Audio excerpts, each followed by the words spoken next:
Welcome to this week. In this week, we are going to take a look at some big data processing libraries that are there in Python. So let's get started. So first, we'll take a look at the Python scientific stack. What are the flexibility that Python offers, the ecosystem that Python is built on. Then we'll get introduced to Dask library. So Dask is a big data processing library inside Python. This is a very useful library because it helps in processing very large data sets within the Python environment just using a single machine, just your laptop. It can of course be used while doing computation in clusters as well. We'll talk more about it. So using Dask, we are going to look at what are the features that are available in Dask, how are they different from some of the other libraries that we have used to. So we'll take a look at Dask Array, Dask DataFrame and Dask Bags. Alright, so let's get started. So we all know how Python is a high-level programming language. It's an open source language. So Python has multiple libraries which are built on top of the core Python library itself. So there is a Python ecosystem for scientific computing. So you are aware of Python and you have already gotten some experience working with Jupyter Notebook and probably NumPy, Pandas, maybe some visualization using Matplotlib. So modern scientific computation needs to be versatile, right? So that's a very big part of requirement because it should have the capacity for doing a lot of numerical computation, deal with large data set, offer richer data sets than just numerical arrays, interface with databases, network with web apps, handle data of different data formats, right? So here you will see that one way to look at Python is there are too many libraries and it does seem a little disorganized. But another great way to look at Python is there are a lot of options based on what your use case is, right? So Python essentially provides a balance of clarity and flexibility without sacrificing performance. So depending on your need, so if your data set is small, you can start by analyzing your data using Pandas or NumPy, do visualizing using Matplotlib. So in this video, we are going to talk a little bit about the Dask library, which is a big data processing library, which helps to process very large data sets within the Python environment that we are used to. So it uses APIs which are very close to the Pandas and NumPy APIs that we are used to, right? So just to give you a little bit more clarity on some of the other packages, so you must have done sklearn, right, which is for all your machine learning processes. Then there is your stats model library exclusively for statistics in Python, right? And then you have your scikit-image for doing image processing. Then you have your PyMC library for doing your Monte Carlo Markov chain process, etc. And your network X for doing all of your graph computation, right? And then on top of it, you do have a lot of these BioPython, which are very domain specific libraries. All right. So let's move on to understanding a little bit more about Dask.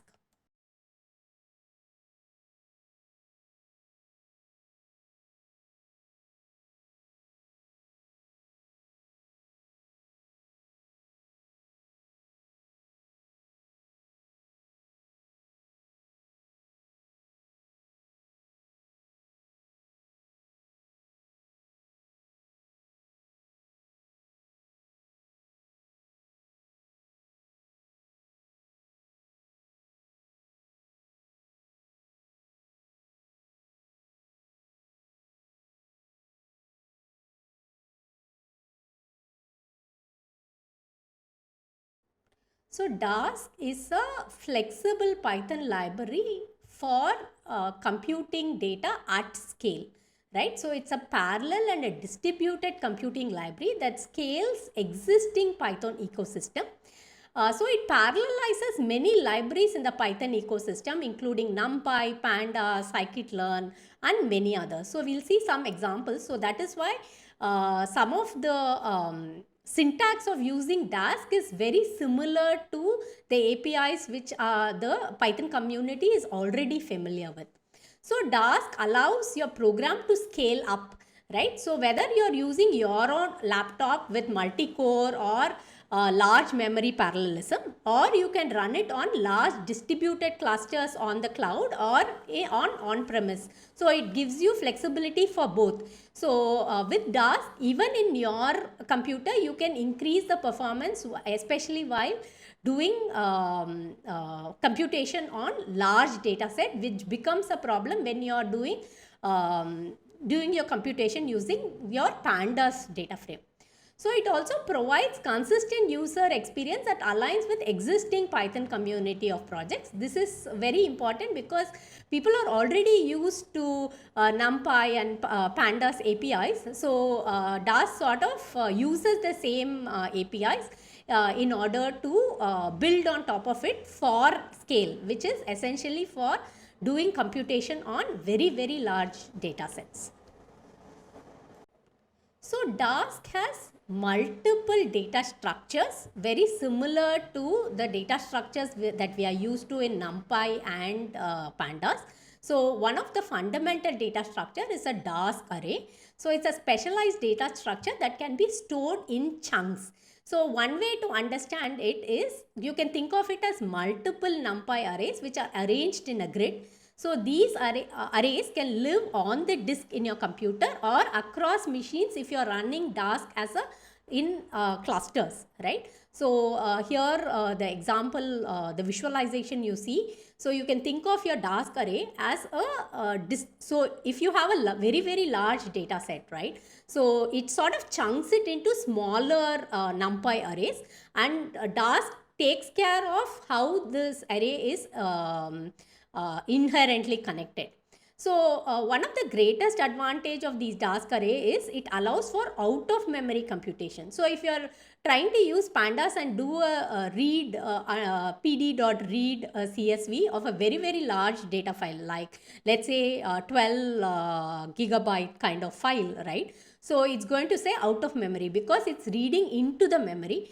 But the whole idea of Dask is it is capable of doing out of memory computation. So each of these smaller chunks are what is loaded and computation is done on it. We'll talk about how exactly the computation gets done through blocked algorithms, right? So it is able to read data which is more than what your current memory capacity of your computers are. So as I mentioned, block algorithms work on Dask arrays, right? So, so this is a way of how you can sort of chunk your computation into acting on multiple of these NumPy arrays, and then you aggregate it.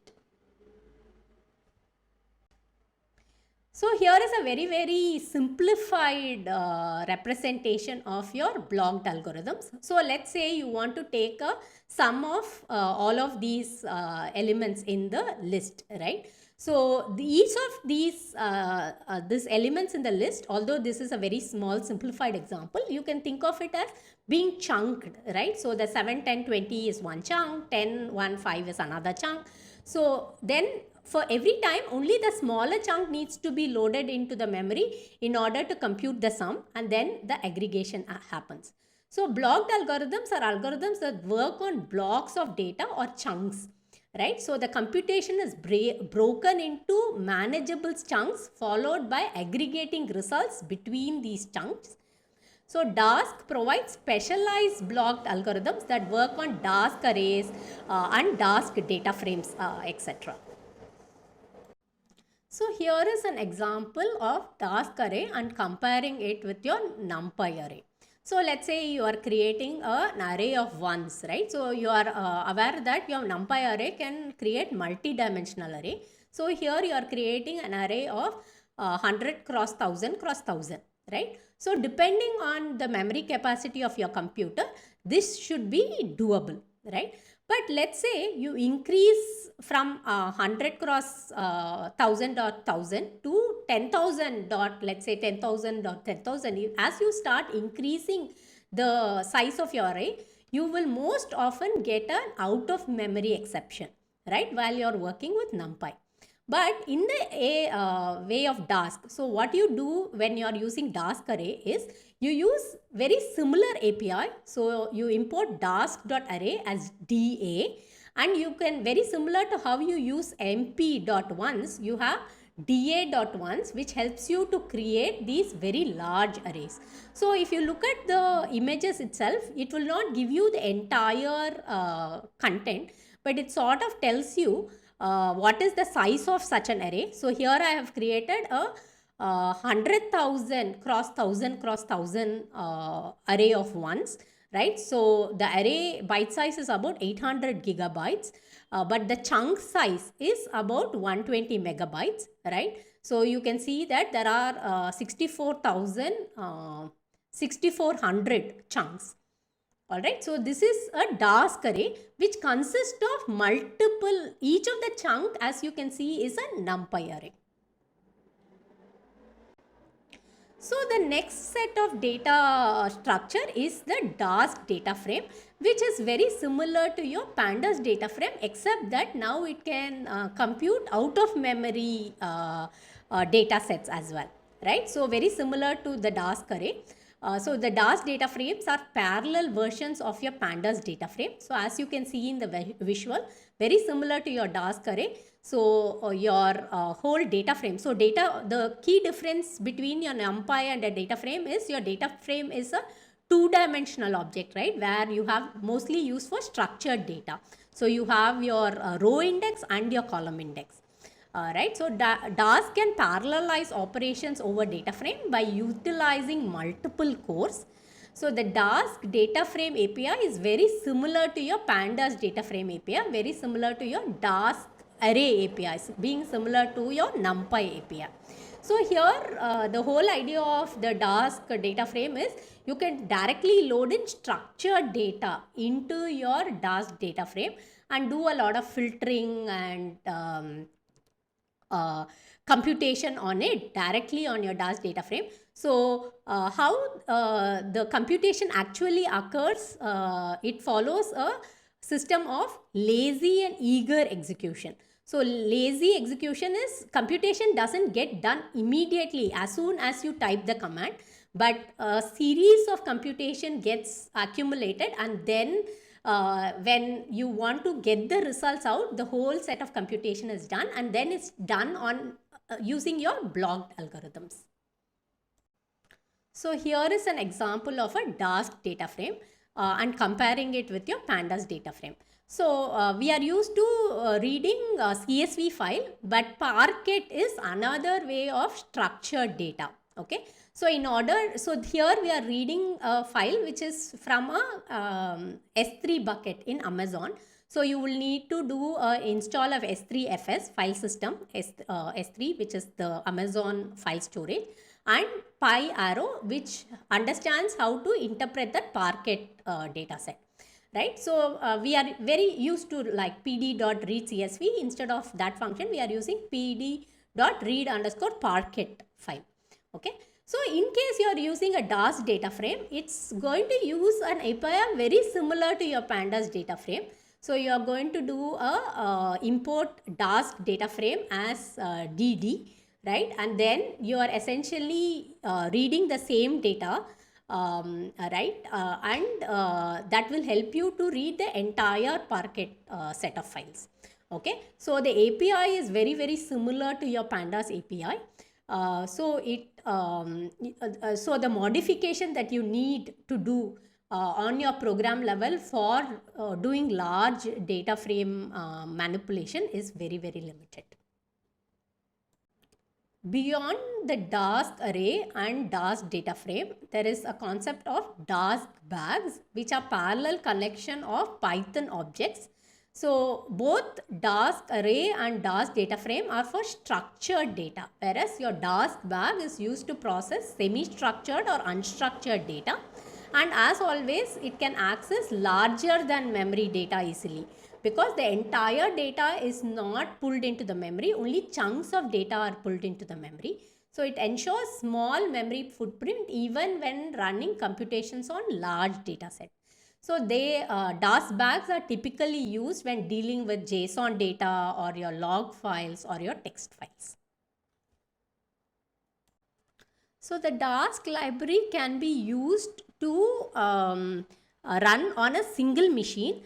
The same time, the Dask code can also be used for distributed computing. So the figure here sort of shows you how the distributed computing works with Dask. So the Dask code running on a single machine can be automatically scaled over distributed cluster of nodes. So your client, essentially the library that's running on your Jupyter notebook, is the client. So you just have to submit or write your task there. So internally, Dask takes care of scheduling. There is a scheduler which are connected to these multiple clusters, which are the worker, which computes the task and store and serve these computed results. The scheduler sends the task to the workers, and then it also aggregates it. So some of the features of this Dask.distributed library, which is built within Dask, is data sharing between the workers. So there is low latency that happens. So a very fast computation happens. Support for very complex scheduling, and it's fairly easy to set up. So the Dask.distributed is the lightweight library that helps with distributed computing on Dask. Finally, there is also another library built on top of Dask, which is your Dask ML, that can be used to perform machine learning on dataset that wouldn't fit into the memory, right? So the Dask ML API is is similar to your sklearn, your scikit-learn API. It can also combine other external libraries like XGBoost and TensorFlow. To summarize, we started by looking into the Python scientific stack of the flexibility that Python provides you with multiple libraries, right? Depending on your workload requirements, you can choose a data frame which can be done within memory constraints using Pandas, or you can use Dask, which is a very flexible Python library for doing computation at scale.